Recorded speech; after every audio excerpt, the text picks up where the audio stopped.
This is the Bahamas Tonight, the Northern Edition. Good evening, I'm Sabrina Brown. Thank you for joining us. Topping the news tonight, the political climate in the country intensifying as the Progressive Liberal Party staged a massive event on this northern island this past Friday. Joan Davis-Roll reports. Look at the people! It was described as a sea of gold, as the first mass rally held by the Progressive Liberal Party on Grand Bahama this political season began with a massive motorcade which stretched not only for miles but meandered communities from East End to West End, all merging at a place called the Homestead and cornerstone of the party, the PLP headquarters on East Sunrise Highway. The jubilant crowd of PLP supporters spilled over into the streets, stunning many and confirming to others that despite many challenges, the island of Grand Bahama is still considered PLP country.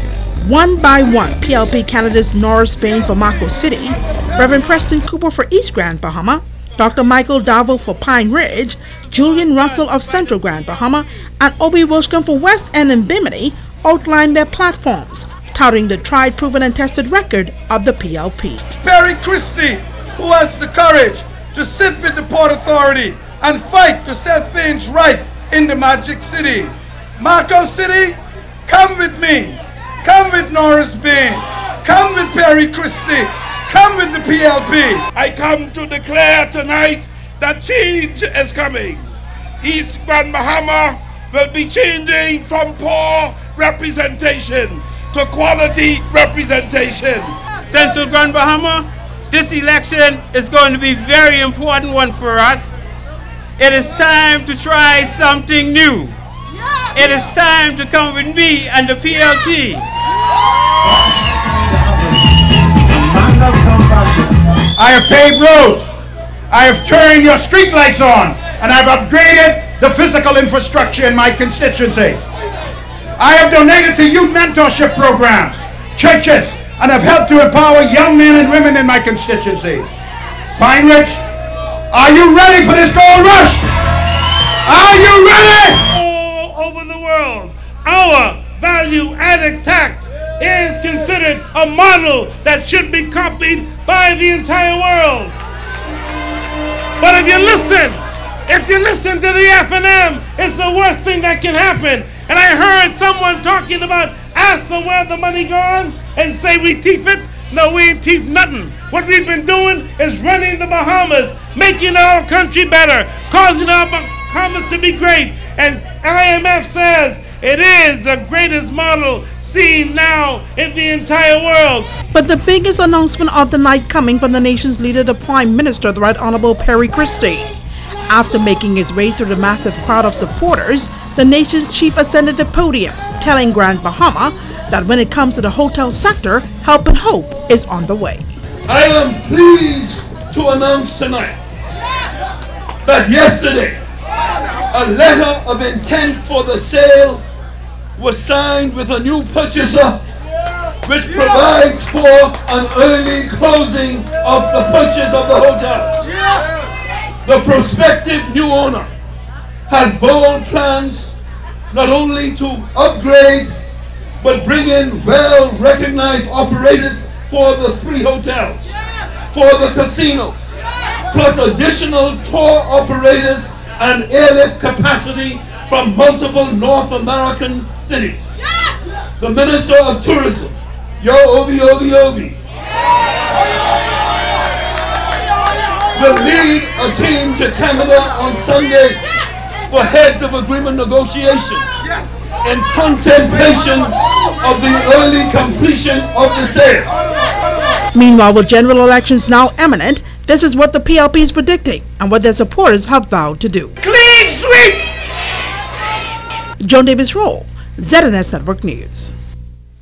Thank you, Joan. Today was the final day for eligible Bahamians who wish to participate in the upcoming general election to register, as Parliament is set to be dissolved tomorrow, Tuesday, April 11th, and writs of election will be issued. Our news team visited the Parliamentary Registration Department today and found that many residents rushed to register in the final hours. Yes, late. Need to make sure all my documents are always up to date. Andrew Roll was among scores of residents who waited until the last day to register for the 2017 general election. Assistant Parliamentary Commissioner Reno Smith says long lines queued up outside the Parliamentary Registration Department for most of the day. We have seen an influx of persons. We're happy that they're here all the same. We wish all had registered previously, but we understand. However, I hope the population or the populace would understand the predicament it puts the department in.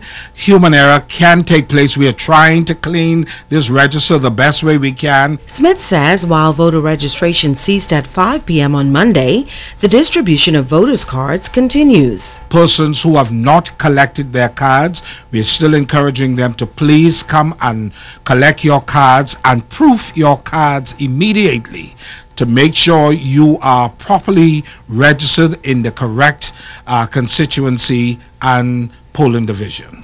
He outlines the distribution centers. The cards are issued today from 9:30 until 9 p.m. tonight at the Island Administrator's Office here in the city of Freeport, upstairs the National Insurance Building, beginning tomorrow morning at the Parliamentary Registration Department, 9:30 until 4, and then from 5 until 9 at the same administrator's office. In the outlying settlements of East Grand Bahama and West Grand Bahama, the respective administrators Harvey and Colebrook will continue to distribute cards for the east and western areas of the island from their local offices. According to Smith, at the time of the interview, around 30,000 eligible Bahamians were on the voter register in Grand Bahama and over 170,000 nationwide.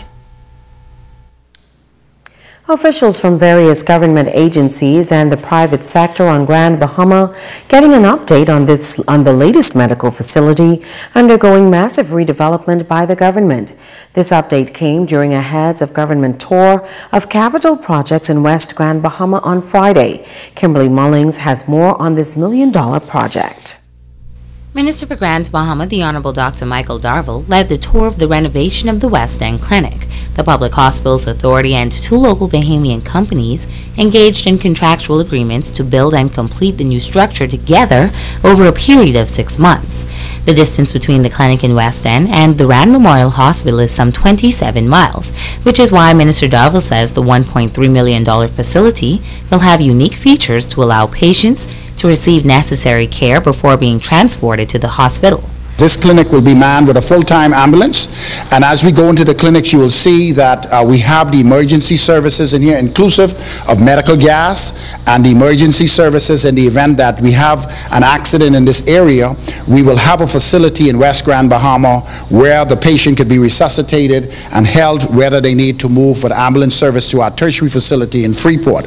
In addition to that, the flooring of the West End Clinic will be unique and meet international healthcare facility standards. The contractors who are going to put the floor down is actually presently in Abaco completing the new Abaco mini hospital floor, and from there they will be in West End. All the materials are on the island, and it's going to be a seamless floor, and this is the way we're going to move now, because in the event of an infectious disease, there's a certain protocol by PAHO and WHO to ensure that the clinic meets the necessary standard. That standard, Darville says, is also a licensing requirement for the facility to participate in national health insurance. Good Return Construction was awarded the building contract for the clinic. Gordon Wilchcomb says the project is moving along steadily. We are on schedule to have everything completed and ready for opening in about 2 weeks' time. So we're just doing all the last little touch-ups, last little painting, trying to get the floors done, and in short time we'll be ready. Curly Tail Services was awarded the engineering contract. Darius Williams says the West End Clinic will have medical gas flowing to 7 rooms and much more. In the medical gas headboard, you have emergency power, you have normal power, you have a communication port, and you have a data port. You also have 2 gas ports so that no matter what side you're dealing with, you can supply the patient with the medical gases that are needed. Minister Darville added that the state-of-the-art facility will pave the way for many others to come. The West End Clinic is expected to open in 2 weeks. Kimberly Mullings, ZNS Network News. A number of promotions taking place within the Royal Bahamas Police Force. 2 senior assistant commissioners have been appointed to the rank of deputy commissioner in accordance with the provisions of Article 119(2) of the Constitution and acting in accordance with the recommendation of the Prime Minister after consultation with the Leader of the Opposition.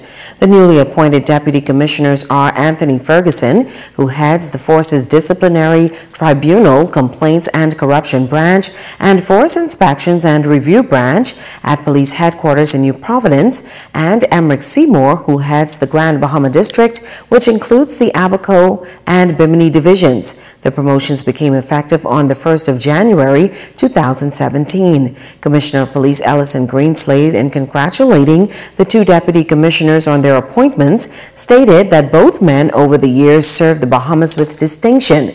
Through their professionalism and commitment to duty, they have ascended to the prestigious rank of Deputy Commissioner, and he applauds their appointments. Greenslade added that he is confident that they will continue to serve with courage, integrity, and loyalty, and further commit themselves to the strategic vision for policing the Commonwealth of the Bahamas. Police in Grand Bahama need your assistance in identifying and locating a male suspect who is wanted by the Central Detective Unit for murder.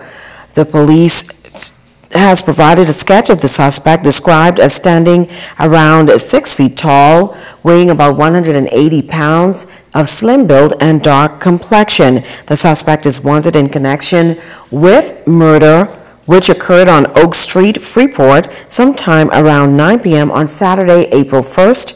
The suspect is considered armed and extremely dangerous and should not be approached. If you have any information concerning this person, you are asked to contact the Central Detective Unit at telephone numbers 350-3107-12, 911-919, or call your nearest police station. Stay with us, there's more news after this. Once again, as a nation, to begin to judge the current level of governance and the promises made compared to promises kept. It also gives us an opportunity to basically analyze who is best to take us forward in this new transition that we're about to go into economically as well as a nation for growth.